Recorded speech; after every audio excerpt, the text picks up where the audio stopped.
মঞ্চে বসা আছেন আপনাদের এলাকার সন্তান, যশোরের মুক্তিযোদ্ধা ডিগ্রি কলেজের শ্রদ্ধাভাজন শিক্ষক প্রফেসর মোহাম্মদ জাহাঙ্গীর হোসেন, আমার শ্রদ্ধাভাজন স্যার, প্রশাসনের যে ভাইগুলো আজকে পাহারা দেওয়ার জন্য, শৃঙ্খলা ঠিক রাখার জন্য এসেছে, অথচ আগস্টের 5 তারিখে হলে শৃঙ্খলা ঠিক রাখার জন্য না, শৃঙ্খলা ধ্বংস করার জন্য আসতো। এমনকি আমি এখানে আসার আগে আমার মনে হয় 2 গাড়ি পুলিশ এখানে বসে থাকতো। আজকেও আছে 2 গাড়ি, ধরার জন্যে না, দোয়া নেওয়ার জন্যে। এ পরিবেশ যারা কায়েম করে দিয়ে গেলেন 2024 সালে, এই মহান মানুষদেরকেও স্মরণ করছে। আল্লাহ শাহাদতের সর্বোচ্চ মাকাম যেন তাদের দান করে। আপনি কি বলছেন শহীদ, এই শব্দটা শুনতে যত সহজ, এটাতে এত সহজ শব্দ না। যদিও বাংলাদেশে যাত্রার নামের আগে আমরা দেখি শহীদ লাগিয়ে দেয়। সেদিন ব্রাহ্মণবাড়িয়া, ওখান থেকে আসার সময় দেখি বিশ্ব রোডের সাথে একটা সাইনবোর্ড টাঙিয়েছে, শহীদ শ্রী ধীরেন্দ্রনাথ দত্ত। বলেন তো, নাম শুনেই বোঝা যাচ্ছে যে ওর ইমান নেই। ও কি শহীদ হতে পারে? কেন লিখল? পরবর্তীতে আমি ওই গ্রামে ছিলাম মাহফিলে, জিজ্ঞাসা করলাম, ভাই যে এই লোকটার নাম, এই নাম শুনে তো বোঝা যাচ্ছে যে অন্য ধর্মের লোক, শহীদ হয় কি করে? হুজুর চাঁদার টাকা ভাগাভাগি করতে গিয়ে মরে গেছে। এরকম শহীদ বাংলাদেশে বহু জায়গায় আমরা দেখি। হল দখল করতে গিয়ে, বাজার দখল করতে গিয়ে, ঘাট দখল করতে গিয়ে মারা যায়, এরা বলে শহীদ। বাংলাদেশে আপনি একজনের নামের আগেই দেখবেন শহীদ লেখা আছে, শহীদ জিয়া। একে এমনি এমনি লেখা। কাবা শরীফে আমি 16 সালে ছিলাম। কাবা শরীফে ওই সময় দেখেছিলাম আরাফাতের ময়দানে পাশেই যে মসজিদে নামিরা, এই যে হাজী সাহেব বসে আছে, আপনি হাজী না? হ্যাঁ। ওখানে ইমাম সাহেব দোয়া করছিল 16 সালে খুতবার ভেতরে আরবিতে। ওনার বাংলাটা এই যে, আল্লাহ শহীদ জিয়াউর রহমান, তার মাথার ওপরে কুদরতের ছায়া তুমি দিয়ে রাখো। চিন্তা করলাম, বাংলাদেশের মানুষ ওনার নামে কাবার ইমাম দোয়া করে কেন? পরবর্তীতে দোয়ার ব্যাখ্যা তিনি 2-3টা কথা বললেন। আপনি তো আরবি বললে বুঝবেন না, আমি বাংলায় বলছি। উনি বলতে চাচ্ছিলেন যে উনি বাংলাদেশ থেকে নিম গাছ, জিয়া গাছ বলে, নিম গাছ, এটা নিয়ে, এই যে ওইটা নিম গাছ না? হ্যাঁ, ওই যে নিম গাছ। আরাফাতের ময়দানে হাজার হাজার নিম গাছ তিনি লাগিয়ে দিয়েছিলেন। পৃথিবীতে যত মানুষ হজ করতে যায়, আরাফাতের ময়দানে যাওয়া ছাড়া হজ হয় না। কারণ 3টা ফরজের একটা ফরজ ওখানে যাওয়া লাগবে। আর ওখানে যারা যায় 45 ডিগ্রি 50 ডিগ্রি সেলসিয়াস চলে, মাথা গরম হয়ে যাবে। একটু যদি ছায়া পাওয়া যায় মনে হচ্ছে যে একে জান্নাতে আছে। আমি নিজেও ছিলাম নিম গাছের ছায়ার নিচে। দোয়ার সারমর্ম হচ্ছে এই যে, মানুষের মাথার উপরে এই রোদের ভেতরে যিনি ছায়ার ব্যবস্থা করে দিলেন, আল্লাহ তুমি তাকে কুদরতের ছায়া দিয়ে ধন্য করো। এই জন্য লোকটার নাম শুনলেই আপনি যে দেশে যান, আমি প্রায় এই যে স্বাধীনতার পর থেকে, মানে এই দ্বিতীয় স্বাধীনতা, বহু দেশ ঘুরলাম। যেখানে যাই বাঙালি যারা আছে তারা জিয়ার নাম উচ্চারণ করার আগেই বলে শহীদ জিয়া। কেন? তাকে মেরে ফেলেছে মানুষ, শহীদ বলা লাগে কেন? বঙ্গবন্ধুকেও তো মেরে ফেলেছিল নাকি? মেরে ফেলেনি? কেউ কি আজ পর্যন্ত বলেছে যে শহীদ বঙ্গবন্ধু? আর কেউ বলে? কেন বলে না? 2 জনকেই তো মানুষ মেরে ফেলেছে। তার মানে একজনের কাজকর্ম এমন কিছু দুনিয়ায় ছিল যার কাজকর্ম আমার আল্লাহর পছন্দ হয়েছে। সূরা আলে ইমরান 4 নম্বর পারা 6 নম্বর পৃষ্ঠা, এটা 15 নম্বর লাইনে আছে, 140 নম্বর আয়াতের মাঝের অংশে, ওয়ালিয়ালামাল্লাহুল্লাযীনা আমানু ওয়া ইয়াত্তাখিযা মিনকুম শুহাদা। আল্লাহ তাআলা বলেন, তোমাদের ভেতরে কিছু মানুষকে আমি শাহাদতের মর্যাদা দিয়ে ধন্য করি। কাকে? যার প্র্যাকটিক্যাল লাইফ আমার ভালো লাগে, যার জীবনটা আমার পছন্দ হয়, আর যার ঈমান আছে। এই দুইটা গুণ আমি যখন দেখি যে না লোকটার ঈমান আছে এবং লোকটার কাজকর্ম আমার পছন্দ হয়, তখন তাকে আমি সাধারণভাবে মরণ দেই না, তাকে শাহাদতের মরণ দিয়ে ধন্য করি। আজকে হাজী সাহেব যদি এখন মারা যায়, ঈমান নিয়ে যদি মরতে পারে, ওনাকে কবরে দিয়ে দেবেন, ঘুমিয়ে থাকবে, কিয়ামত পর্যন্ত ঘুমাবে। সিংহায় ফৎকার দেবে ইসরাফিল, জেগে উঠবে আল্লাহর দরবারে হিসাব দেওয়ার জন্য, এর আগে পরে আর কিছু নেই। কিন্তু উনি যদি শাহাদতের মরণ পায়, কবরে দেওয়ার সঙ্গে সঙ্গে উনি ঘুমাবে না। আল্লাহ বলেন বালা হায়াউন ইনদা রাব্বিহিম ইরযাকুন, তারা তো জীবিত এবং আমি নিজে তাদেরকে রিজিক দেই। যশোরবাসী শুনতেছেন? বলেন তো মানুষ কি ঘুমিয়ে থাকলে খাওয়া লাগে? তাহলে এর আগে ওনার কথা বললাম, ঈমান নিয়ে মরে গেলে উনি কবরে থাকবে ঠিক, কিন্তু কি করবে? ঘুমিয়ে থাকবে। বলেন বলেন, ঘুমিয়ে থাকলে খাওয়া লাগে, কিন্তু শাহাদতের মরণ পেলে ঘুমাবে না, জিন্দা থাকবে, জীবিত থাকবে, আল্লাহ নিজে খাওয়াবে। আর খাবার খাওয়ালে কি হয়? রক্ত, গোশত, চর্বি এগুলো তৈরি হয় না? তাহলে যারা শহীদ হয়ে গেল 2024 সালে, 1971 সালে যারা শহীদ হয়েছে, এই মানুষগুলো কিন্তু মারা যায়নি, এই জন্য মরে গেছে কথা বলা যাবে না। যারা শহীদ হয় এদেরকে যদি কেউ বলে মরে গেছে, তার গুনাহ হবে। সূরা বাকারা 154 নম্বর আয়াতে আছে, রব্বুল আলামিন বলেন আলা তাকুলু লিমান ইয়ুকতালু ফি সাবিলিল্লাহি আমওয়াত বাল আহইয়াউ ওয়ালাকিন লা তাশউরুন। কখনো এই কথা বলবা না মুখ দিয়ে যারা শহীদ হয়েছে তারা মরে গেছে, না, এই কথা বলা যাবে না, তারা জীবিত, তোমরা টের পাও না। এতটুকু বলে আল্লাহ শেষ করে দিতে পারতেন।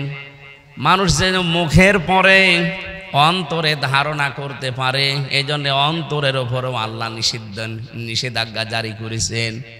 ওয়ালা তাহসাবান্নাল্লাযীনা কুতিলু ফি সাবিলিল্লাহি আমওয়াতা বাল আহইয়াউন ইনদা রাব্বিহিম ইরযাকুন। বলেন আল্লাহু আকবার।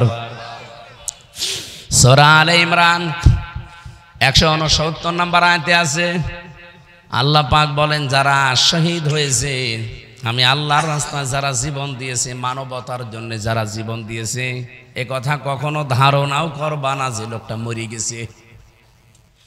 তারা জীবিত এবং আমি নিজে তাদেরকে রিজিক দেই। এর প্রমাণ আমি প্রায় 100টা লিখেছি কোরআন আর হাদিস, আর এই বাস্তবতা সম্পর্কে একটা বলছি। হযরতে আমির হামজা আমার নামে নাম, বিশ্বনবীর চাচা, মুহাম্মদুর রাসূলুল্লাহর আপন চাচা। উনি কিন্তু শহীদ হয়েছিলেন, সাধারণভাবে মারা যাননি, তাকে 70 টুকরা করেছিল কাফেররা, এমনকি বিভিন্ন জায়গায় তার টুকরাগুলো ছড়িয়ে দিয়েছে। নবীজি তার লাশ টুকরাগুলো সাহাবায়ে কেরামকে দিয়ে বললেন এক জায়গায় করো। 3টা টুকরা শরীরের পাওয়াও যায়নি, কাফেররা জবাই করেছে, টুকরা টুকরা করে বিভিন্ন পাহাড়ের প্রান্তদেশে ছড়িয়ে দিয়েছে। ওরা লাশের টুকরাগুলো এক জায়গায় করে দেখলেন 3টা জায়গা মেলে না, তার মানে 3 টুকরার পাওয়া যায়নি। নিজের চাদর দিয়ে নবীজি তার লাশটা ঢেকে দিলেন। শহীদ যারা হয় তাদেরকে যেহেতু গোসল দেওয়া হয় না, কথা বুঝতেছে, ওনাকে গোসল দেওয়া হয়নি, মাথা থেকে হাঁটু পর্যন্ত চাদর দিয়ে ঢাকা, কিন্তু পার ঢাকতে চায় না। নবীজি নিজে পাহাড়ের লতা পাতা দিয়ে তার পাটা ঢেকে দিলেন।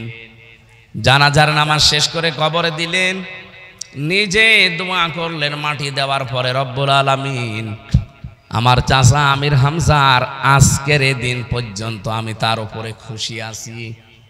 হে আমার মালিক, হে আমার আল্লাহ, তুমি আমার চাচা হামজার উপরে খুশি হয়ে যাও। নবীজি পৃথিবীতে মাত্র 2 জনের জন্য এই কথা বলেছিলেন। এই এদিকে তাকান, হযরতে আব্দুল্লাহ যুল বাদাদাইন রাদিয়াল্লাহু তাআলা আনহু, তিনি ঈমান আনতে গিয়ে পরনের কাপড় পর্যন্ত আনতে পারেন না। এই লোকটা যেদিন শহীদ, তার মানে উনি জ্বরে মারা গিয়েছিলেন, কিন্তু শাহাদতের মরণ পেয়েছেন। নবীজি তার হাতে একটা বাকল বেঁধে দিয়ে বলেছিলেন, আমি আব্দুল্লাহর রক্ত কাফেরদের জন্য হারাম করে দিলাম। সাহাবী ডুকরে কেঁদে উঠে বলে, হে রাসূল, আমি চাইলাম আমার জীবনটা দিয়ে শহীদ হতে, কারণ শাহাদতের মর্যাদা আমি জানি, আর আপনি কাফেরদের জন্য আমার রক্তটাই হারাম করে দিলেন। বিশ্ব নবী বলেন, আব্দুল্লাহ, তোমার যে অ্যাক্টিভিটিস আজকের এই ময়দানে আমি দেখেছি, এখন যদি তুমি জ্বরে পড়েও মারা যাও, কিয়ামতের দিন আল্লাহ তোমাকে শাহাদতের মর্যাদা দান করবে। এই লোকটা যেদিন ইন্তেকাল হয়, শাহাদত বরণ করে, নবীজি নিজে তার কবর খুঁড়ে লাশটা কবরের ভেতরে শুয়ে নিজে দোয়া করেছিলেন, রব্বুল আলামিন, আজকের এই দিন পর্যন্ত আমি আব্দুল্লাহর উপরে খুশি আছি, মেহেরবানি করে তুমিও খুশি হয়ে যাও। এই আব্দুল্লাহর জন্য একবার নবী নিজে দোয়া করেছিলেন। আর এই যার একজন তার চাচা হামজা রাদিয়াল্লাহু তাআলা আনহু বললেন, হে আল্লাহ, আমি এ পর্যন্ত খুশি আছি কারণ আমার বাবা আমার জন্মের আগে দুনিয়া থেকে বিদায় নিয়েছে। এই পৃথিবীর ময়দানে আমার বাবার আদর আমি পাইনি। সবচাইতে বেশি মহব্বত, ভালোবাসা, আদর আমাকে দিয়েছে যিনি, তিনি আমার এই চাচা। আমি তার কাছে ঋণী হয়ে আছি। হে আল্লাহ, তোমাকে আমি এই মুহূর্তে আহ্বান জানাচ্ছি, মেহেরবানি করে তুমিও খুশি হয়ে যাও। 30 বছর পর তার ইন্তেকাল হওয়ার পর, শহীদ হওয়ার পরে তার কবর একবার ভেঙে গিয়েছিল। 30 বছর মদিনা একবার ব্যাপক ঢল হয়েছে, তার কবর পর্যন্ত ভেঙে গিয়েছে, রক্ত প্রবাহিত হয়ে আসছিল। হযরতে হামজার সাথে উহুদের ময়দানে ওই সময় যারা যুদ্ধ করেছিল তাদের বয়স হয়তো 20-22 বছর ওই সময়। এখন তারা মুরব্বী হয়ে গেছে, এখন তাদের বয়স 55 বছর, 60 বছর বয়স। রক্ত অনুসন্ধান করতে গিয়ে দেখে 30 বছর আগে মুহাম্মদ রাসূলুল্লাহর চাচা হযরতে হামজাকে কাফেররা যে জায়গায় কোপ দিয়েছিল, ওই সমস্ত জায়গা দিয়ে এখনো ফিনকি দিয়ে রক্ত বের হয়ে আসতেছে। আমার প্রশ্ন হচ্ছে, উনি যদি খাবার না খাবে, 30 বছর ওনার শরীরে রক্ত তৈরি হলো কি করে? কি কথা বলেন না কেন? এই জন্য শাহাদতের মরণ যারা পেয়েছে, এই মানুষগুলো সত্যি বলছি, আপনি আন্দাজে তাদেরকে মরে গেছে কথা বলতে পারবেন না। মুখ দিয়ে বলাও নিষেধ, অন্তরে ধারণা করাও নিষেধ। এই জন্য দেশ মাতৃকার জন্যে আজকের যেহেতু সভাপতি একজন মুক্তিযোদ্ধা, উনি মানে 1971 সালের হবে নাকি 24 সালে, 24 সালেও যারা, তারাও মুক্তিযোদ্ধা। এখনো প্রায় 34,000 মানুষ হাসপাতালের বেডে কাতরাচ্ছে, তারা আহত। 2732 জন মানুষ তারা জীবন দিয়ে গেল। তাদের কি জীবনের দাম নেই? আপনি কি মনে করেন আবু সাঈদের জীবনের কোনো মূল্য তার কাছে ছিল না? তার দেওয়ালে পিঠ থেকে গিয়েছিল, এই জন্য সে বুক পেতে দিয়ে বলেছিল, বুকের ভেতর বইছে ঝড়, বুক পেতেছি গুলি কর। মানে সহ্যের বাইরে চলে গেলে সে আর কি করবে? আমরা এইটাই চাই যে সহ্যের বাইরে যেন আর পৃথিবী চলে না যায়। আমরা বসবাসযোগ্য পৃথিবী তৈরি করতে চাই। এই কথা বলে না কেন? কয়েকদিন আগে ভারত থেকে এক সাংবাদিক, উনি বিবিসি দালালি করার জন্য এসেছিল ডক্টর মোহাম্মদ ইউনূসের কাছে। জবাব দিয়েছে উচিত ভাবে যে আপনি হাসিনার দালালি করেন, মানে সে মহিলা যা করেছে, কিয়ামত পর্যন্ত যদি ওরে আল্লাহ হায়াত দেয়, কিয়ামত পর্যন্ত যদি তারে ফাঁসি দেওয়া যায়, তাও তার গুনাহ মাফ হবে না।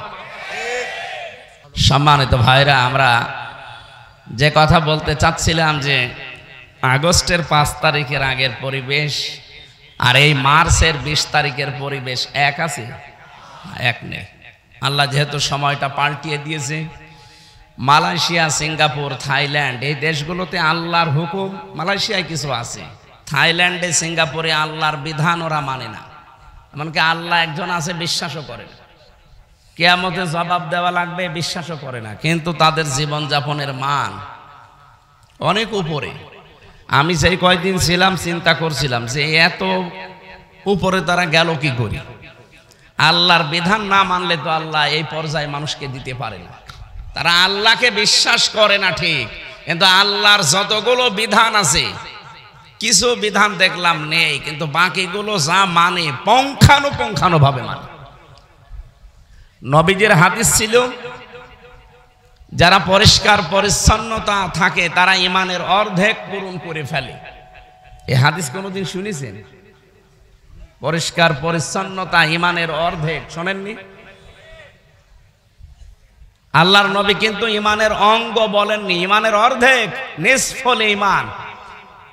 অথচ এইটাই এই দেশগুলোতে আমি দেখি আসলাম এত পরিষ্কার। হ্যাঁ, ওদের অভ্যাসই হয়ে গেছে ওইটা। একটা বাচ্চা ছেলে যদি থুতু ফেলার কপ ফেলার দরকার হয়, নির্ধারিত জায়গা আছে, কষ্ট করে রেখে 1-1.5 মাইল 2 মাইল গিয়ে ওই জায়গায় ফেলে যেন জায়গাটা পরিষ্কার থাকে। আমাদের দেশে যদি এইরকম সিস্টেম চালু করতে পারতাম, হ্যাঁ চালু করা সম্ভব ছিল। মালয়েশিয়া যদি দাঁড়িয়ে যেতে পারে, এত পরিষ্কার পরিচ্ছন্ন তারা হতে পারে, আমরা পারবো না কেন? আমরা পারতাম। কিন্তু আমাদের দেশ থেকে যা পাচার হয়েছে, এই পাচারকৃত সম্পদগুলো যদি এই দেশে ব্যয় করা হতো, এই দেশটা মালয়েশিয়ার আগে দাঁড়িয়ে যেত। কারণ তাদের এত বড় দেশ, বাংলাদেশের চাইতে মালয়েশিয়া 5 ডবল বড়। পুরা দেশ ঘুরতে আমার প্রায় 10 দিন সময় লাগবে, এত বড় দেশ। এত বড় দেশে মানুষ মাত্র 3 কোটি, তাও বাংলাদেশ থেকে গেছে 20 লাখ, অন্যান্য দেশ থেকে আরো এসেছে, সব মিলে 3 কোটি মানুষ। এত বড় বিশাল দেশ, তাদের মানব সম্পদ নেই, এমনিতেই সম্পদ আল্লাহ দিয়েছে, ওইগুলো রিফাইন করে তারা ব্যবহার করে। আর আমাদের আল্লাহ কিছু না দিক, আমাদের দেশে 18 কোটি মানব সম্পদ আছে। এইটা থাকলে আর লাগে কি? কিন্তু আমরা ব্যবহার করতে পারি নাই। ওয়ালাকাদ কাররামনা বানি আদম, আল্লাহ বলেন আমি বনি আদম সন্তানকে সম্মান দিয়েছি, মুসলমানকে সম্মান দিয়েছি। বলেন বলেন। অথচ সবচাইতে বেশি আতঙ্কে 54 বছরে আমরা কাটালাম, যারা মানুষ তারা এখনো পর্যন্ত আতঙ্ক। পশু পাখির এত আতঙ্ক নেই, মানুষের যত এখন আতঙ্ক। এটা যেন দূর করা যায়, সেই ব্যবস্থা করা লাগবে না? যারা দায়িত্বে আছে তারা চেষ্টা চালিয়ে যাচ্ছে যেন এই দেশটা পরিচ্ছন্ন হয় এবং শান্ত হয়। এটার জন্য সর্বোত্তম বিধান আল্লাহ রাব্বুল আলামিন, যেহেতু রমজান মাস, কিভাবে শান্ত হবে পৃথিবী, পরিচ্ছন্ন হবে, সেই কথাগুলো আমরা তেলাওয়াতকৃত আয়াত থেকে তাফসীর আকারে কথা শুনবো ইনশাআল্লাহ। বক্তব্য দেওয়ার শুরু করছি, আগে মুসলমানদের জন্য দোয়া করছি। তামাম দুনিয়ার সব মুসলমান একটা শরীরের মতো। কোন জায়গায় যদি কোনো মুসলমান কষ্ট পায়, আপনার পৃথিবীর এক প্রান্তে যদি আপনি থাকেন আর সংবাদ শোনেন, আপনার বলা লাগবে আহ ও। যদি এটা আপনার ভেতরে না আসে, আপনি বুঝবেন আপনার ইমানে প্যারালাইজড হয়ে গেছে। এই দৃশ্যগুলো দেখার পরে যে মানুষগুলো এখনো কান মুখ নাড়ে না, 57টা মুসলমান রাষ্ট্র পৃথিবীতে, এরা যদি আজ এক হয়ে কালকে ঘোষণা দিয়ে দিত যে এই অত্যাচার যদি বন্ধ না হয়, বিশ্বের অমুসলিম দেশ যারা আছে তাদের সাথে সব সম্পর্ক কাট, ওরা এমনি ভয় পেয়েছে। আমাদের যে পাশের প্রতিবেশী দাদা বাবুরা, এদের সব চাইতে বেশি ভয় মরণের ভয়। কারণ আমার 17, 18, 19 এই সমস্ত সালগুলোতে বাংলাদেশে কথা বলতে দিত না। আমি থাকতাম দাদাদের দেশে। আমার কলকাতা, আসাম, ত্রিপুরা এই সমস্ত জায়গায় এমন কোনো জায়গা নেই যে আমি সেখানে যাইনি, যে দেখেছি ওদের আচরণগুলো। ওই মানুষগুলোর সবচাইতে বেশি ভয় পায় মরণকে। এটা কোরআনের কথা, ওয়ালা তাজিদান্না আহরাসান নাসি আলা হায়াতি ওয়া মিনাল্লাযিনা আশরাকু। হে নবী, জীবনের উপরে সবচাইতে বেশি মায়া দেখতে পাবেন আপনি 1 নম্বরে মুশরিক যারা, তাদেরকে। তো ওরা যেহেতু মুশরিক, এজন্য সবচাইতে বেশি ভয় পায় মরণকে। বাংলাদেশ শুধু ডক্টর মোহাম্মদ ইউনূস একটু টাচ দিয়েছিল যে 7 সিস্টার কিন্তু থাকবে না, এমনি নরম হয়ে গেছে। আমাদেরকে ভয় দেখিয়েছে যে আমরা খাবার দেব না, পেঁয়াজ দেব না, আলু দেব না, না খেয়ে বাংলা মরবে। আরে ভাই, আমাদেরকে মানুষ ভয় দেখায়। বাংলাদেশে আমরা আর যাই করি, আমরা মুসলমান। নামাজ কম পড়তে পারি, রোজা কম রাখতে পারি, আমরা মুসলমান না? আমাদের তো বছরে 1 মাস না খেয়ে থাকা ফরজ, আর সেই মাস এই মাস চলছে না সেটা। আর আমাদেরকে খাবারের ভয় দেখিয়ে নিজেরাই ভয় পেয়েছে। এখন তাদের আলু, তাদের পেঁয়াজ এই বর্ডারে এসে পৌঁছে। এখন বলতেছে আসেন কলকাতায়, 100 টাকা আর প্রায় 25 টাকা আপনাদের আর নেওয়া হবে না, মাফ করে দেওয়া হবে। পাগল হয়ে গেছে। এই জন্য ওদের সবচাইতে বেশি ভয় কিসের ভয়? মরণের ভয়। আজ বিশ্বের 257টা দেশ, মাত্র 57টা দেশ আমরা মুসলিম, 200টায় সব অমুসলিম। গাজায় এই অত্যাচার, জুলুম, নির্যাতন যদি বন্ধ না হয়, আমার মনে হয় এখন ইমানের দাবি এই 57টা মুসলিম রাষ্ট্রের প্রধানরা এক বাক্যে যেন জাতিসংঘকে বলে, সব দেশের সাথে ব্যবসা বাণিজ্য সব কাট, সম্পর্ক আমাদের ছিন্ন।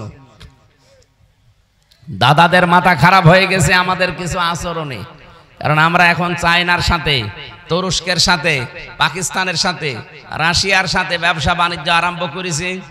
দাদা পাগল হয়ে গেছে। পৃথিবীর মানুষ আমরা দেখি মাটি খুঁড়লে তারা তেল পায়, গ্যাস পায়, আর ওই শয়তানরা শুধু মাটি খুঁড়লে নাকি মন্দির পায়, তাও যেখানে সেখানে না, শুধু মসজিদের নিচে। আপনি দেখেননি কতগুলো মসজিদের নিচে ওরা মন্দির পেয়েছে, এই কথা বলে ভেঙে ফেলেছে। আল্লাহর ঘর যারা এভাবে টুকরা টুকরা করতে পারে, তারা যেন এটা খেয়াল করে, আমরা স্মরণ করাচ্ছি, এটা রেকর্ড হচ্ছে, ওরাও শুনছে। তারমিহিম বিহিজারাতিন মিন সিজিল ফাজআলাহুম কাআসফিম মাকুল। 1500 বছর আগে ওদের বাপ দাদারা আব্রাহা কাবা ঘর ধ্বংস করতে এসে তারা কিন্তু একেবারে কাসফিম মাকুল হয়ে গেছে। কি? এই যে গরু, ছাগল, বিভিন্ন পশু পাখি খাবার খাওয়ার পরে যেটা উগরিয়ে দেয়, কেমন লাগে দেখতে, ঠিক তাদের অবস্থা ওই হয়েছিল। আপনাদের অবস্থা আল্লাহ কিন্তু এই করবে। অলরেডি 7 সিস্টার যদি ভেঙে যায়, আর ভেঙে যাওয়ার উপক্রম হয়ে গেছে। এজন্য আল্লাহর ঘরের সাথে বেয়াদবি করা বন্ধ করেন, অন্তত জুলুম বন্ধ করেন। কারণ জুলুম যারা করে, মানুষগুলো আর মানুষ থাকে না, এরা আল্লাহর মামলার আসামি হয়ে যায়।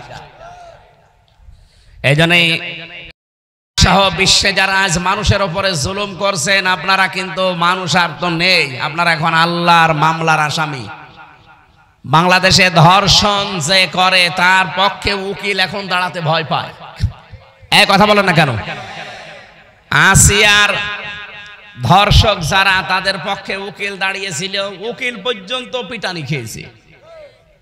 তাহলে ধর্ষকের পক্ষে দাঁড়ালে জনগণ পিটিয়ে আপনাকে মেরে ফেলে, আপনি আল্লাহর মামলার আসামি, আপনাকে তো মেরে ফেলা দরকার। এই জন্য আমরা ব্যক্তিগত জায়গা থেকে শুরু করে আন্তর্জাতিক পর্যন্ত কোন জায়গায় যেন জুলুম না করি বা জুলুমের সাফটার না হই। এই 15.5 বছরে যে জুলুম হয়েছে, পৃথিবীর ইতিহাস পাল্টিয়ে গেছে। একটা জুলুম পৃথিবীর মানুষের চোখ দিয়ে পানি বের করে দিয়েছে আয়না ঘর। কি কঠিন অবস্থায় মানুষকে রেখেছিল আপনি ভাবতে পারেন? এরকম একটা চেয়ারে বসিয়ে একটা সুইচ টিপ দিলে 120 বার ঘোরে। আমি নিজে দেখে এসেছি, আমিও তো ছিলাম 10 দিন। এই নখগুলো সব তুলে ফেলে, এরপরে লবণ ছিটিয়ে দেয়। এই কঠিন পরিস্থিতিগুলো যারা তৈরি করেছিলেন, এই মানুষগুলো সবই প্রায় পালিয়েছে। এখনো অনেক জালেম দেখি তাদের পক্ষে সাফাই গায়। আপনি মানুষ, আপনার বাবার সাথে যদি আয়না ঘরে 8 বছর 10 বছর এই আচরণ করতো, আপনি মেনে নিতে পারতেন? আমার সাথে করেছে, আমি তো আপনার কেউ না, এই জন্য আপনার কিছু মনে হয় না। এই জন্য ধৈর্যের বাইরে চলে গিয়েছিল আমার মনে হয় আল্লাহর। এই জন্য আল্লাহ নিজে প্রতিশোধ নিয়েছেন। ফালাম্মা নাসু মা যুক্কিরু বিহি ফাতাহনা আলাইহিম আবওয়াবা কুল্লি শাজ্জিন হাত্তা ইযা ফারিহু বিমা উতু আখাযনাহুম বাগতাতান ফাইদাহুম মুবলিসুন। আল্লাহ তাআলা বলেন, যখন তারা আমার নির্দেশগুলো ভুলে গেল, তখন তাদের উপরে আমার যত বরকতের দরজা সব আমি খুলে দিলাম, আমার রহমতের দরজা। খেয়াল করেছেন, আল্লাহর বিধান যারা ভুলে যায় তখন দুনিয়া তাদেরকে দিয়ে দেওয়ার জন্য যত বরকত আছে সব আল্লাহ তাদেরকে দেয়। নাজ নিয়ামত, ক্ষমতা, টাকা পয়সা, পাওয়ার প্রতিপত্তি সব আল্লাহ দিয়ে দেয়। ঠিক তাই করেছিল। 15.5 বছরে আল্লাহর কোন বিধানটা তারা বাকি রেখেছিল বলেন? প্রশ্ন করতে পারেন যে মসজিদ বানিয়েছে, কিসের মসজিদ বানিয়েছে? নিজের টাকা খরচ করে মসজিদ বানিয়েছে, সব সৌদি আরবের টাকা। কিছু জালেম নামে আলেম ছিল, আলেম নামে জালেম, এগুলো 5 আটা গোলামি করত আর ওকে নাম দিত হজরত। ওকে যদি কেউ নাম দেয় যে হজরত শেখ হাসিনা, তাহলে আবু জেহেলকেও বলা লাগবে হজরত আবু জেহেল। কি কথা বলছেন এখানে? হাসিনাকে যদি হজরত বলতে পারেন তো কি হয়েছে, আবু জেহেলের কি হয়েছে? এগুলো দালালি করা, সামসামি করা ছাড়া কিচ্ছু না। এত বড় জালেমকে যারা হজরত বলতে পারে, কওমি জননী বলতে পারে, ওরা কি মানুষ? মানুষের বাইরে চলে গিয়েছিল এই মানুষগুলো। আল্লাহ তাআলা বলেন, হঠাৎ করে যখন তারা আনন্দকৃত, আমার দানকৃত বস্তু পেয়ে আনন্দে আছে, তখন আমি নিজে তাদেরকে ধরলাম। আখযনাহুম, এর ফাইল কর্তা আল্লাহ নিজে, বাগতাতান, আকস্মিক ভাবে, যে দুপুরের খাবার খাবে সে সময়ও পায়নি। 45 মিনিট চেয়েছিল তাও পায়নি। 5 মিনিট বলেছিলাম একটা বক্তব্য লিখবো, তাও দেয়। এর নাম বাগতাতান। এর নাম কি? আল্লাহ বলেন, আমি নিজে আকস্মিক ভাবে তাদেরকে ধরলাম। ফাইদাহুম মুবলিসুন, ওই মানুষগুলো হতাশ হয়ে গেছে। ওদের যে হতাশা, এখনো পর্যন্ত যারা বাইরে পালিয়ে আছে তাদের চেহারার ভেতরে আমি দেখে আসলাম। সিঙ্গাপুরে যেই হোটেলে উঠেছিলাম, মালয়েশিয়া, থাইল্যান্ডে যেই হোটেলে উঠি, দেখি নিচে 2 জন বসে চা খাচ্ছে। কি গো এখানে? তো হুজুর আমরা আগেই পালিয়েছি। আগেই পালিয়েছেন কেন? এই দেশে যে আপনার সাহেব পাড়া আছে, ওখানে থাকবেন না? ওখানে থেকে মায়ের খাবো।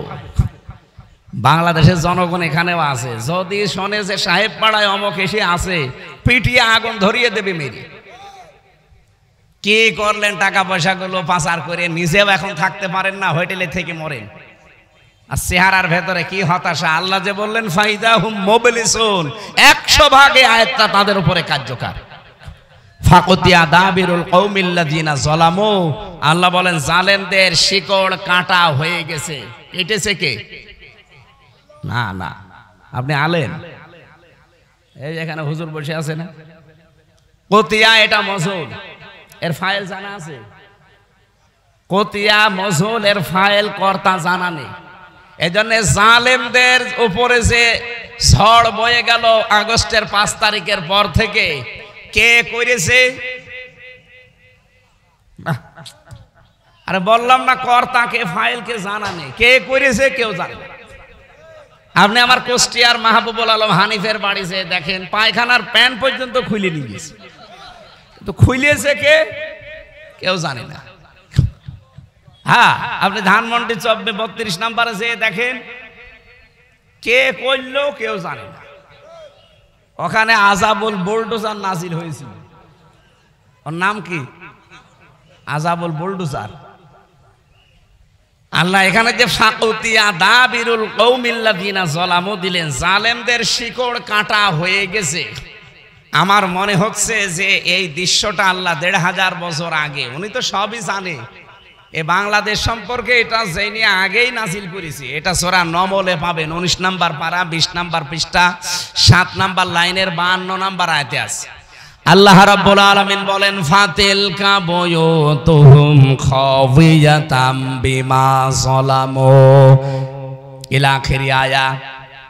এখানে আরবি গ্রামার যারা বোঝে, ইংরেজি গ্রামার যারা বোঝে, তাদেরকে বলছি, একটু খেয়াল করে দেখেছেন আল্লাহর ভাষা হচ্ছে ফাতিলকা বুয়ুতুহুম খাওয়িয়াতাম বিমা যালামু। আল্লাহ বলেন এই সেই ঘরগুলো। এই এদিকে তাকান, কে বলছেন বলেন তো? আল্লাহ পাক বলেন এই সেই ঘরগুলো। বাইতুন না, বুয়ুত বহু বচন। হোম মানে তাদের, এই যে তাদের এই ঘর, খাওয়িয়াতান, জনশূন্য হয়ে পড়ে আছে, আজ ওজাড় হয়ে পড়ে আছে। বিমা যালামু, এদের জুলুমের কারণে। আল্লাহ পাক বলেন এই যে জায়গাগুলোতে জুলুম হয়েছিল এর জন্য পুরা জায়গাটাও অভিশপ্ত হয়ে গেছে। এতটুকু আল্লাহ যদি শেষ করে দিতেন আমি আয়াতটাই বলতাম না। এরপরে আমাদের জন্য জালেমদের এত বড় শিকড় যদি আল্লাহ কেটে ফেলতে পারে, আপনি চিন্তা করতে পারেন এই বাঁকড়া ইউনিয়ন থেকে শুরু করে একেবারে সংসদ পর্যন্ত প্রত্যেক জায়গায় জালেমদের শিকড় একেবারে গভীরে ছিল। ইউনিয়নের দারোয়ান থেকে একেবারে সংসদের দারোয়ান পর্যন্ত সব জায়গায় জালেমদের লোক 100 ভাগ ঠিক করা ছিল। আল্লাহ পাক বলেন এত বড় শিকড় যখন কাটা হয়ে গেছে, ইন্না ফি যালিকা লাআয়াতাল লিকওমি ইয়ালামুন। এখানে লামে তাকিদ আছে, অবশ্যই এর ভেতরে শিক্ষা আছে যারা জ্ঞানী তাদের জন্য। তাহলে আমাদের শিক্ষা কি? 15.5 বছরের এত বড় শিকড় যদি আল্লাহ কেটে ফেলতে পারে, যশোরবাসী এখনো যদি কেউ জুলুম করে, আগামীতে যারা আসবে তারাও যদি জালেম হয়, 5 বছর পরে তাদের বাড়ি ঘর শ্মশান হয়ে যাবে। এই জন্য সাবধান, সাধু সাবধান। কি কথা বলেন না কেন? নাকি ওনার শক্তি এখন আর নেই? বলেন আছে কিনা? এই জন্য আমরা যেন সাবধান হই। জালেমরা মামলার আসামি, হামজার কার? আল্লাহর মামলার আসামি। আপনি টের পাচ্ছেন? আমরা রমজানুল মোবারকে আছি, আপনারা রমজান সম্পর্কে কথা শুনছিলেন। আমরা সেরকমই একটা আয়াত সূরা বাকারার 185 নম্বর আয়াতের প্রথম অংশ পড়েছি। আমারে মাথার ভেতরে এই আয়াত সম্পর্কে যত কথা আছে, আমি যদি কিয়ামত পর্যন্ত হায়াত পাই আর কিয়ামত পর্যন্ত বলতেই থাকি, কিয়ামত এসে যাবে তাও এই আয়াত শেষ হবে না, এত কথা আছে। আমরা সামারাইজ করে করে খুব অল্প সময়ে ডেলিভারি দেব ইনশাআল্লাহ। আল্লাহ পাক বলেন শাহরুর রমাদান। এদিকে খেয়াল করবেন, আমি গতানুগতিক কথা বলতে চাই না, যা বলি চিন্তা ভাবনা করে গবেষণামূলক কথা বলি। পুরা কোরআনে আল্লাহ 12টা মাসের নাম কোন জায়গায় আপনারা পেয়েছেন কিনা আমি জানি না। পেয়েছেন? আলেম পেয়েছেন? এই একটা মাসের নাম আছে কোরআনে। কি নাম? রমজান। বলেন বলেন। পুরা কোরআনে আপনি পাবেন 12টা মাসের নাম একবারে আছে।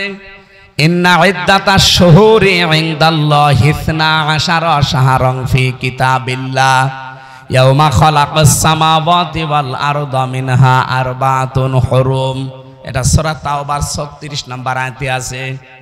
আল্লাহ পাক বলেন আসমান আর জমিন যেই দিন তৈরি করি ওই দিন আমার কিতাব কোরআনে, এদিকে তাকান, আসমান জমিন যেই দিন বানিয়েছি ওই দিন আমার কিতাব কোরআনে কারিমে 12টা মাসের নাম আমি লিখে দিয়েছি।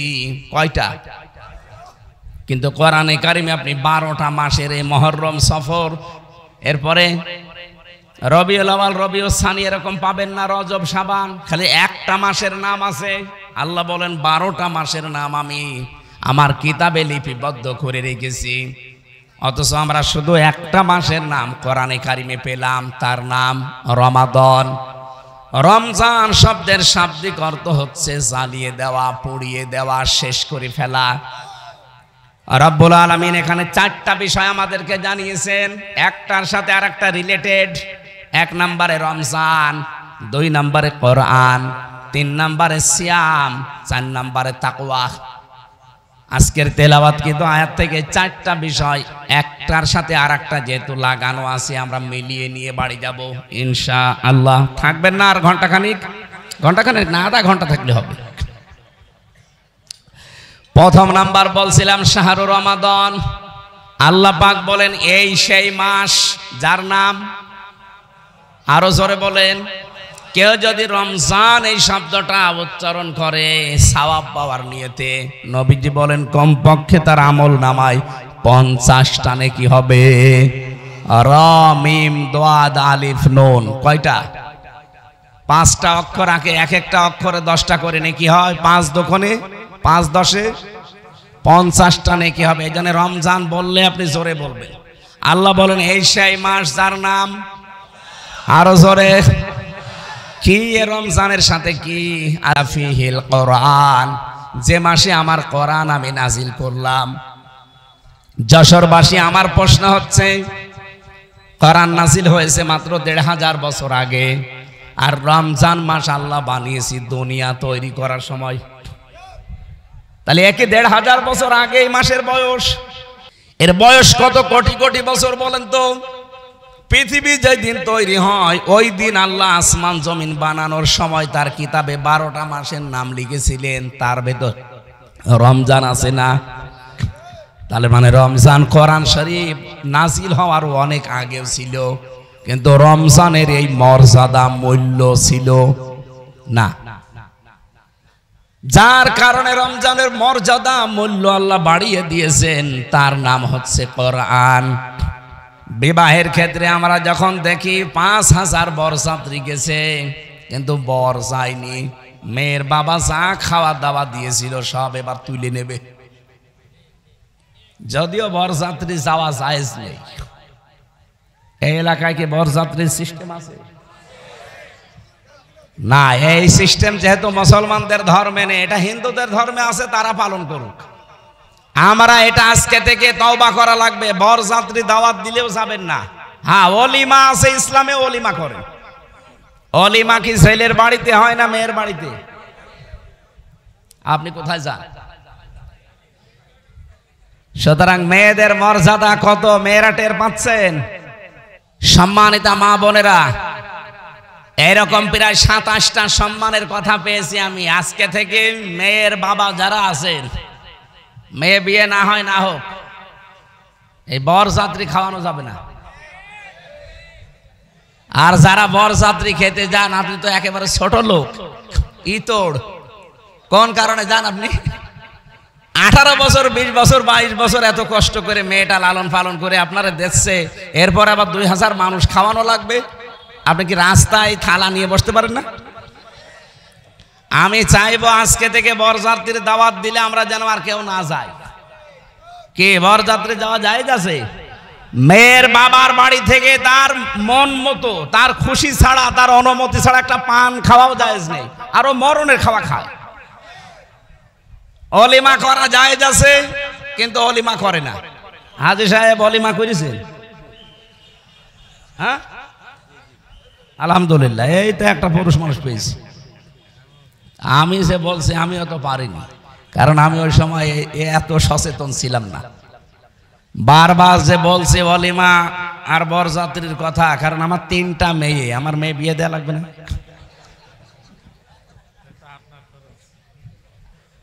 সম্মানিত মা বোনেরা, অনেক সম্মান দিয়েছে ইসলাম আপনাদেরকে, আপনারা জানেন না। এই জন্য নারীবাদী যারা আছে, এদের কথা মতো নিজের জীবন যৌবন বিলিয়ে দিন। মানুষ আপনাদেরকে ভয় দেখায়, ওরা যে ইসলাম যদি দেশে আসে জুজুর ভয় দেখায়, যে আপনারা ঘর বন্দী হয়ে পড়বেন, শিকল বন্ধ হয়ে পড়বেন, তালাবদ্ধ করে দেবে না। ইসলাম আসলে পরিবার থেকে শুরু করে আন্তর্জাতিক জীবন পর্যন্ত সবচাইতে বেশি নিরাপদে থাকবেন আপনারা। খালি ইসলামটাকে আসতে দেন দেশে। পরিবেশ দেখেন আপনাকে কোথায় নিয়ে যায়।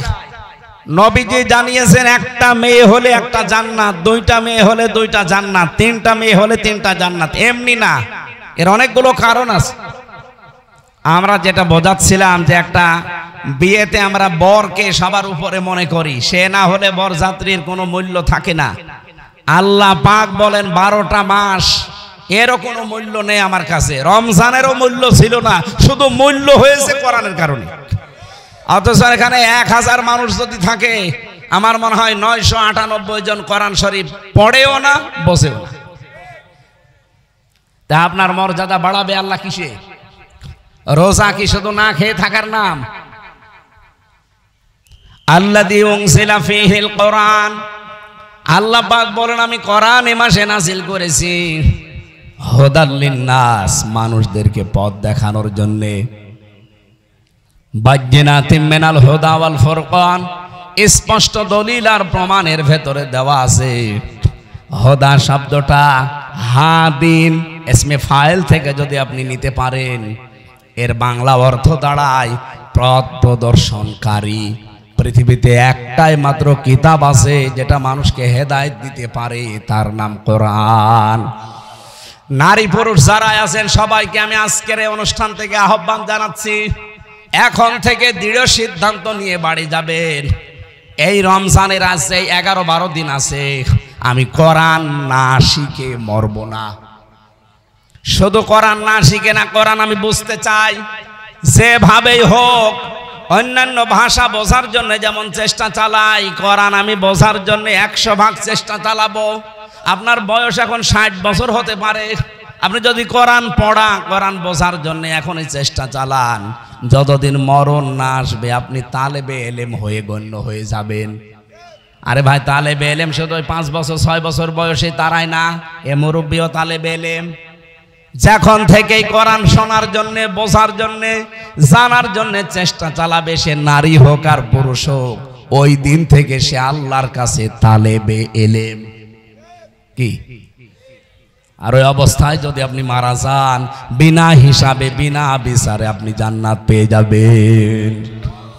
এই জন্য যার জন্য দাম বেড়েছে, সেই বরের মর্যাদা, কোরআনের মর্যাদা এই মাসে দেওয়া লাগবে না? কি কি মর্যাদা সেটার? অল ফুরকান। আল্লাহ বলেন এই রমজান মাস কোরআন নাজিল হয়েছে, কোরআন সামনে আছে, সত্য মিথ্যা পার্থক্য করে বাকি জীবন চালানো লাগবে। সুতরাং রমজান এসেছে, কোরআনও আছে, রোজা আছে, চলে যাবে আর 11-12 দিন পরে।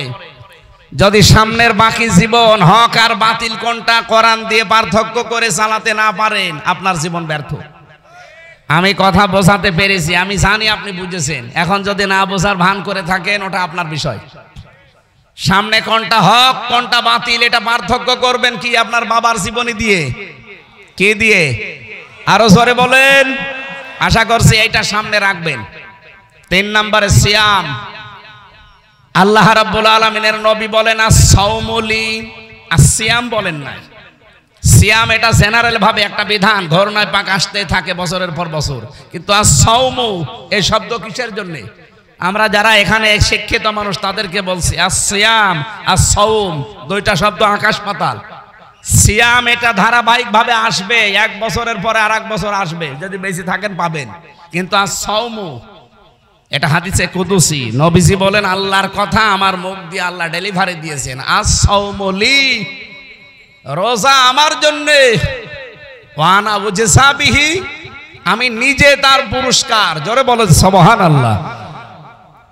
কি আস-সাওমু আস-সিয়াম এর পার্থক্য কি? রোজা রাখতে হলে 4টা বিষয় সামনে রাখা লাগে। 1 নম্বরে ক্ষুধা, খাবার, 2 নম্বরে পানীয়, 3 নম্বরে যৌন সম্ভোগ, 4 নম্বরে আল্লাহর হারাম বস্তুগুলো ছেড়ে দেওয়া। এই 4টা বিষয় যখন মানুষ ছেড়ে দিতে পারবে, সে যে সেই লোকটার আস-সাওমু এই শব্দটার সাথে পরিচিত হবে। এই 4টা বিষয় নিজের জীবনে বাস্তবায়ন করে যদি কেউ রোজা থাকতে পারে, তার পুরস্কার কি? আল্লাহ বলেন আমি নিজে দেব, অথবা আমি নিজেই তার পুরস্কার হয়ে যাব। জোরে বলেন সুবহানাল্লাহ। কিয়ামতের দিন একটা দরজা আল্লাহ আলাদা বানিয়েই রেখেছেন, তার নাম রায়আন। যারে তারে প্রবেশ করতে দেবে না, যেই লোকটা রোজা ছিল তাকে আল্লাহ প্রবেশ করাবে। এই জন্য সিয়াম যেহেতু শুধু আমাদের প্রতি না, সিয়ামের পূর্বেও ছিল। আল্লাহ রাব্বুল আলামিনের পূর্বে যে সিয়ামগুলো দিয়েছিলেন, আমি আলেমদেরকে বলছি, আমি কিন্তু প্রশ্ন করবো এবার, এর আগে যত সিয়াম ছিল আমাদের এই মতো সিয়াম না। হযরতে মরিয়ম আলাইহিস সালামও সিয়াম করেছিলেন, কিন্তু তার সিয়াম ছিল শুধু কথা বলা যাবে না, বাকি সব কাজ করা যাবে। তিনি রোজা রেখেও খাবার দাবার খেতেন, পানি খেতেন। কথা বুঝতেছেন?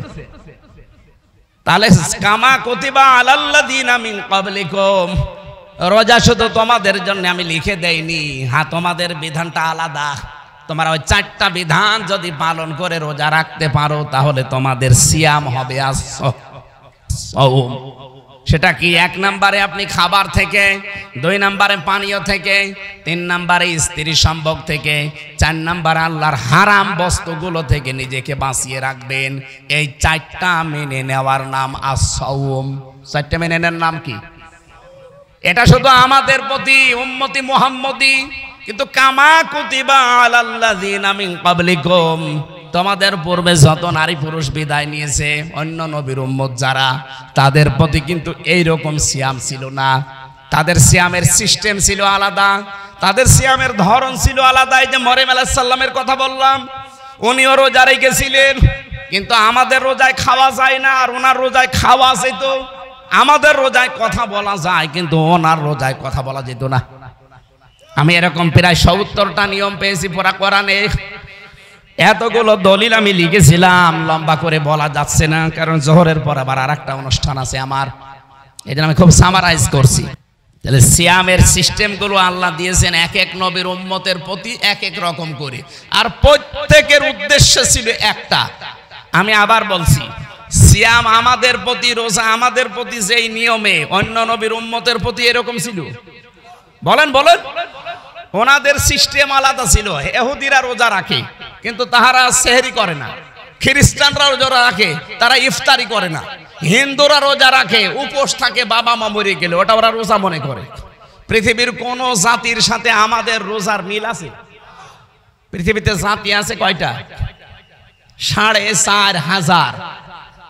৪৫০০০ ধর্মের লোক বাস করে এই পৃথিবীতে, তার প্রত্যেকটি আলাদা আলাদা রোজা রাখে, তারা তাদের রোজার নিয়ম আলাদা।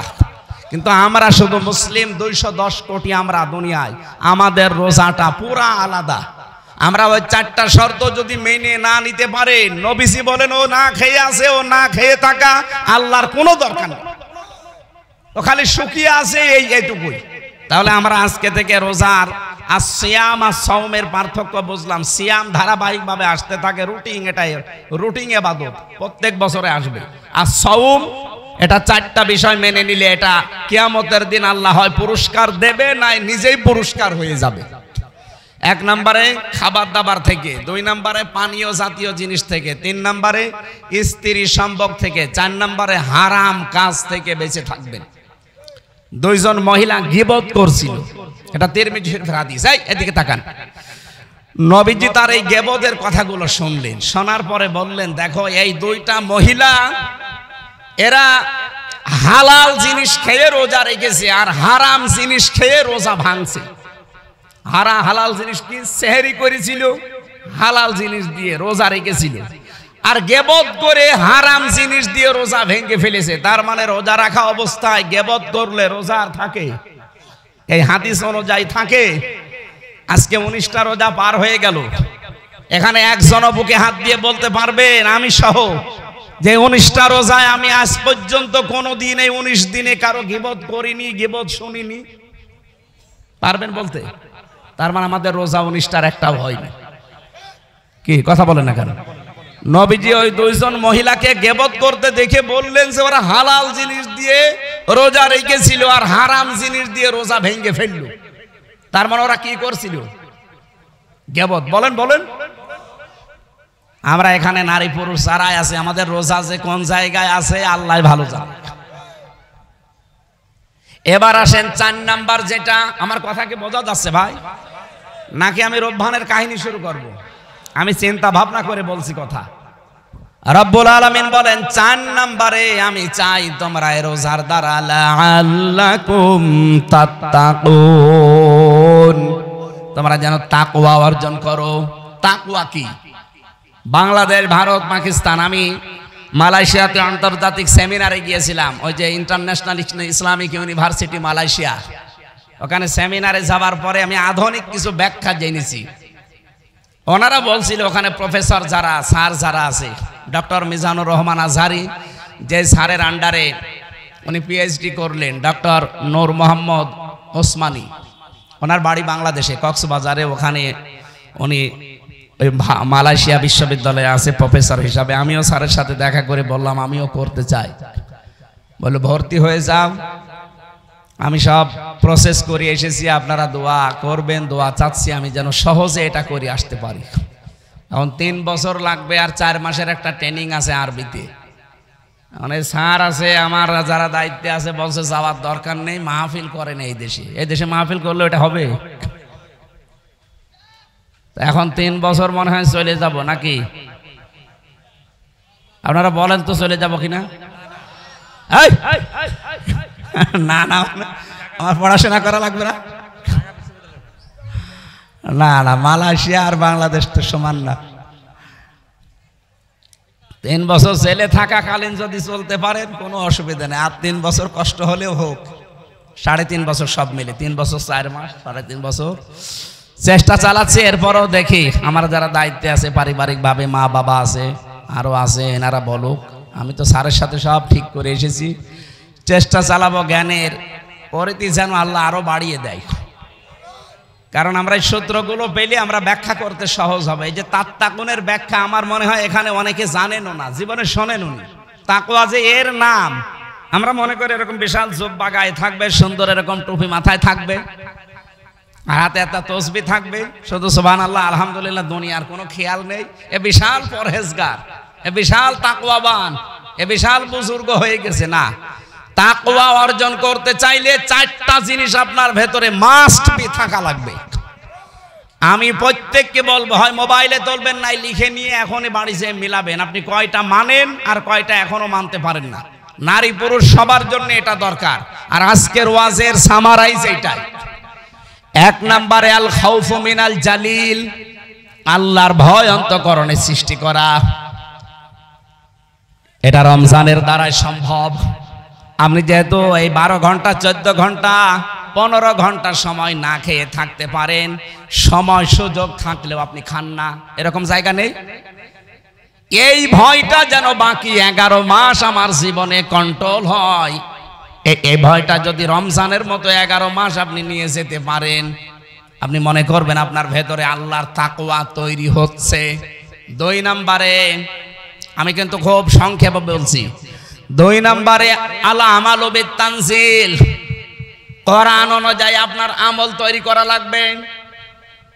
বিশেষ করে বাংলাদেশ, ভারত, পাকিস্তান, এই 3টা দেশে আমি পুরাটা ঘুরে দেখেছি।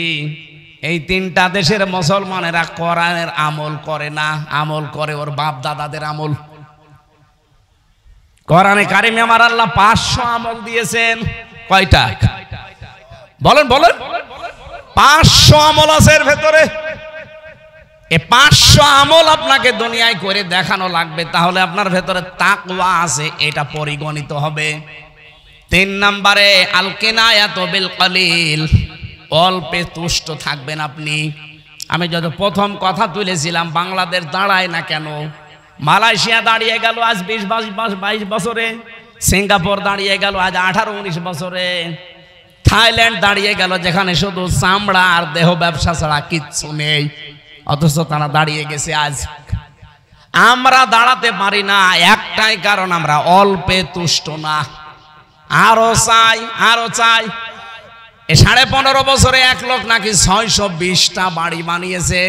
এই 6.5 মাস 7 মাস যদিও থাকতো আরো 20টা বানাইতো। ওই যে ভূমি মন্ত্রীর দায়িত্বে ছিল চট্টগ্রামের, ওনার বাড়ি হচ্ছে 620টা। একটা মানুষ বাঁচে কয় বছর? 70-80 বছর। 70-80 বছরের জন্য 620টা বাড়ি লাগে। এক বাড়িতেই তো পার হয়ে যায়, আরো আরেকটা হায়াত লাগে। আর ওর বাড়িতেই হয়নি, কারণ ও অল্পে তুষ্ট না। এই যে আমরা একজন সাদা মানুষের নাম শুনি, ওনার নাম হচ্ছে দরবেশ সালমান এফ রহমান। ওর মাথার চুল থেকে শুরু করে পায়ের স্যান্ডেল পর্যন্ত পুরাটা সাদা, অথচ ভেতরে পুরাটা কালো ছিল। 36,000 কোটি টাকা মারিং কাটিং করেছে। একটা মানুষের টাকা লাগে কত বলেন তো? 36,000 কোটি। আপনারা যদি গণনা করতে দেওয়া যায় হাত ব্যথা হয়ে যাবে। মেশিন ছাড়া আপনি গুনতেও পারবেন না।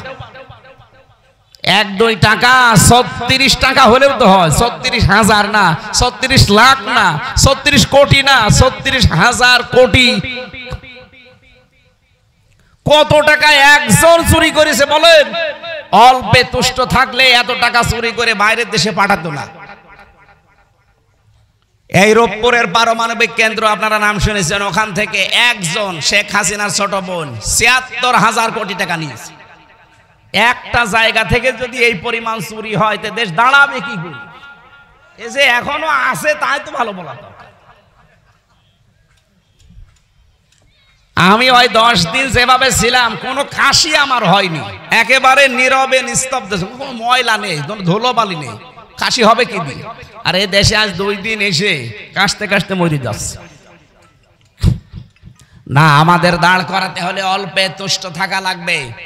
শুধুমাত্র 5 ওয়াক্ত নামাজ পড়া, কালো বোরকা পরে ঘোর ঘোর করে ঘোরা না। আপনাকে অল্পে তুষ্ট থাকা লাগবে। আপনার স্বামীর বেতন 20,000, ওইটা নিয়ে আপনাকে কন্ট্রোল করা লাগবে আপনার জীবন। না, ওর স্বামীর বেতন 20,000, ওর বিউটি পার্লারে সাজতেই লাগে 15,000। আপনার চাহিদা আপনি এত বাড়াবেন কেন? যতটুকু যা পেয়েছেন আপনার স্বামীর কাছ থেকে, তার ওইটা নিয়ে আপনাকে তুষ্ট থাকা লাগবে। তাহলে আপনার ভেতরে তাকওয়া পয়দা হয়েছে, এইটা বোঝা যাবে। 4 নম্বরে আখিরাতের পুঁজি তৈরি করার জন্য তার চিন্তা ভাবনা থাকবে। এইটাই আমাদের আসল বিষয়। আমি এখনই যদি মারা যায়, বলেন, এই এদিকে তাকান, আমার স্ত্রী আমাকে ভালোবাসে, আমি জানি, আমি বিশ্বাস করি। বলেন তো এখন যদি মারা যায়, খুব বেশি হলেও 2-3 দিন সে কান্নাকাটি করবে, হয়তো 7-8 দিন তার খাবার দাবার এলোমেলো হয়ে যাবে। 4 মাস 10 দিন পরে দেখবেন আমার শ্বশুর আর শাশুড়ি আমার মা বাবাকে বলবে, হামজা তো মরেই গেছে, মেয়ে আর রেখে করব কি, দিয়ে দেন, আমি অন্য জায়গায় বিয়ে দেব। কে বলবে না? 100 ভাগ বলবে। বলবে এই কারণে, কারণ ম্যাডামের বয়স এখন কম, চিন্তা করবে আর কতদিন রাখা যায়। ঠিক 4 মাস 10 দিন পরে যদি সত্যি ম্যাডামের বিয়ে হয়ে যায় অন্য জায়গায়, মাত্র 7 দিন পরে ম্যাডাম ওর বাবার কাছে কল দিয়ে বলবে, আব্বা হামজা তো আর কি ছিল, এ জামাই 100 ভাগ ভালো, আমার সব ভুলে যাবে। কয়দিনে? বলেন বলেন। এটার নাম দুনিয়া। এই জন্য আখিরাতের পুঁজি আমাদের প্রত্যেকের দরকার। ইয়া আইয়ুহাল্লাযীনা আমানুত্তাকুল্লাহা ওয়াল তানজুর নাফসুম মা কদ্দামাত লিগাদ। ঈমানদারেরা আল্লাহকে ভয় করো, আর প্রতিটি মানুষের উচিত আগামী দিনের জন্য তার প্রস্তুতি কতটুকু আছে এটা যেন সে খেয়াল করে নেয়। কারণ চোখ বন্ধ হয়ে গেলে আপনার ছেলে আপনার না, আপনার বউ আপনার না, আপনার মা বাবাও আপনার না। হ্যাঁ, আমি আমার মা বাবার সাথে ভালো ব্যবহার করব আমার আখিরাতের জন্য, আমার স্ত্রীর সাথে আমি ভালো ব্যবহার করব আমার আখিরাতের জন্য, আমার স্বামীর সাথে আমি ভালো ব্যবহার করব, তার হক আদায় করব, এটা আমার আখিরাতের জন্য। কি কথা ঠিক আছে? যে যে জায়গায় আছি আমি সহ প্রত্যেকে যেন এইভাবে তাকওয়া অর্জন করতে পারি। বলেন আমিন।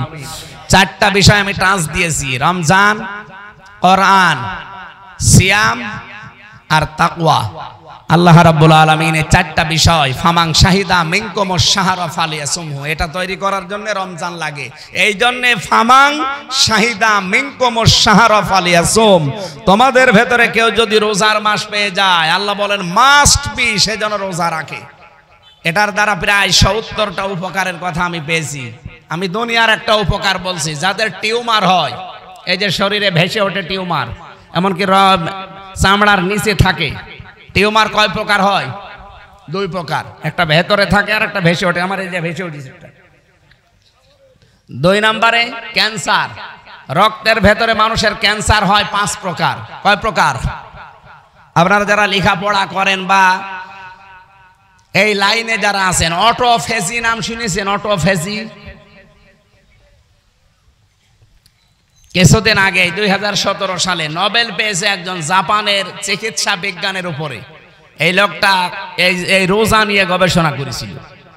উনি চিন্তা করছে 30 দিন যদি একাধারে 12 থেকে 15 ঘন্টা 30 দিন যদি দিনের বেলায় কেউ না খেয়ে থাকতে পারে, তাহলে শরীরের ভেতরে প্রায় 2 কোটি কোষ আছে, কোষ যেগুলো আমাদের শরীরকে কন্ট্রোল করছে। আপনি একাধারে যদি খেতেই থাকেন তাহলে কোষগুলো বাড়তে থাকে। ওই অতিরিক্ত যে কোষগুলো বাড়ে, ওই কোষগুলোর কারণে শরীরে 2টা মারাত্মক রোগ হয়, একটা ক্যান্সার হয় আর একটা টিউমার হয়। এখন আপনি 30 দিন একাধারে না খেয়ে থাকবেন, এই যে কোষ আছে 2 কোটি, এরা যদি আপনার খাবার না পায় তখন তো ওদের খাওয়া লাগবে। তখন ওই যে অতিরিক্ত বৃদ্ধি হওয়া কোষ যেগুলো আছে ওইগুলো তারা খেতে আরম্ভ করে। আমরা যখন ফসল লাগাই, আসল ফসলে সার দিয়েও ফসল হয় না, আর পাশে আগাছা, ও সার দেওয়া লাগে, ওর জ্বর দেখেছেন? আপনার আসল কোষ তখন দুর্বল, আর ওই যে অতিরিক্ত যেগুলো বাড়তি কোষ, ওগুলোর শক্তি এত বেশি, কারণ আপনি তো মরণের খাওয়া খান। এই জন্য ওই কোষগুলোকে কন্ট্রোল করার জন্য এই কোষ তখন খাওয়া আরম্ভ করে। 1 মাসে পুরা খেয়ে সাবাড় করে ফেলে, আপনার রক্তকে রিফাইন করে দেয়, ক্যান্সার থেকে আর টিউমার থেকে বাঁচিয়ে দেয়। এই গবেষণা তারা সূরা বাকারার 184 নম্বর আয়াতের শেষের অংশটা গবেষণা করে তারা পেয়েছে। একজন খ্রিস্টান ডাক্তার, উনি 4500 ধর্মীয় গ্রন্থের উল্লেখযোগ্য প্রায় 27টা এগুলো এক জায়গায় করে মিলিয়েছিল, দেখি এই তথ্য কোন ধর্মীয় গ্রন্থে পাওয়া যায়। সর্বশেষ উনি পেয়েছে আমাদের ধর্মগ্রন্থ কোরআনে কারীম সূরা বাকারার 184 নম্বর আয়াতের শেষের অংশে, ওয়াং তাসমু খায়রুল লাকুম ইন কুনতুম তা'লামুন, তোমরা যদি রোজা রাখো তোমাদের জন্য ভালো হবে। কি ভালো হবে? তার ভেতরে এটা একটা, আপনাকে ক্যান্সার থেকে, টিউমার থেকে আল্লাহ বাঁচিয়ে দেবে। এই জন্য আমরা সুস্থ থাকার জন্য অন্তত আজকে থেকে বাকি রোজাগুলো হক আদায় করে রাখার চেষ্টা করেন। সময় যেহেতু আর 45 মিনিট আছে, ওখানে সেই ওটা মনে হয় কি গাগা না কি জানো, গোগা, ওখানে ওনারা জোহরের নামাজ পড়ে। আর এই রোজার মাসে 1টা 2টা 3টা করে করলে আমার গলা শুকিয়ে যাচ্ছে। এমনি আমি ডায়াবেটিসের রোগী, গলা শুকিয়ে যাচ্ছে। যতটুকু বলেছি আল্লাহ আমাকে সহ প্রত্যেককে আমল করার তৌফিক যেন দান করেন। ঈদের নামাজ কোথায় আর জমার নামাজ কোথায়, এই নিয়ে আমরা বিভ্রান্তিতে আছি। সমাধান কি বুঝলাম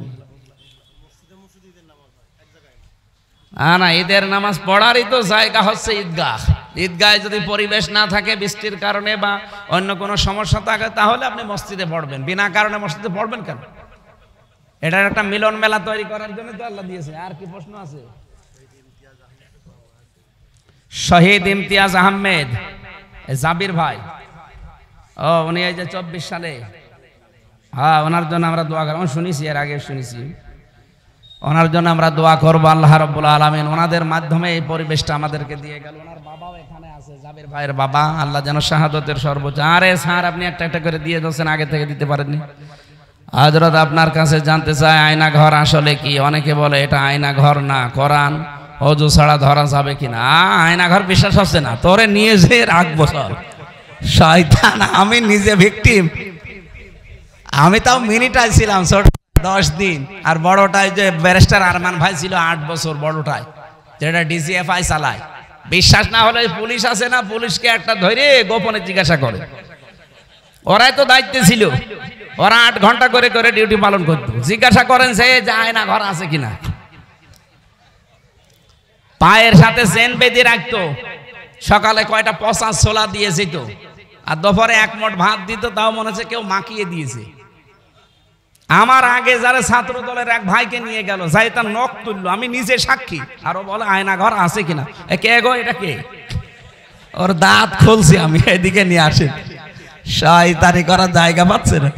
কোরআন অজু ছাড়া ধরা যাবে কিনা? হ্যাঁ, নাপাকি যদি বড়টা হয়, স্বামী স্ত্রীর ব্যবহার অথবা স্বপ্নদোষ হয়েছে, এরকম কোন বড় নাপাকি থাকলে কোরআন শরীফ আরবি টু আরবি যেটা, এটা ধরবেন না। বাংলায়, ইংরেজিতে, আরবিতে, ফার্সিতে, উর্দুতে বিভিন্ন ভাষায় তাফসির করা আছে, ওইগুলো আপনি ধরবেন। এটা ওযু করা ছাড়া এটা ধরা যাবে না ভাই। এটা যেহেতু আরবি টু আরবি আছে, এমনি ব্যাখ্যা যেগুলো আমরা ওই কোরআনের কথা বলি। আশা করছি আপনারা বিভ্রান্ত হবেন। আল্লাহুম্মা আমিন।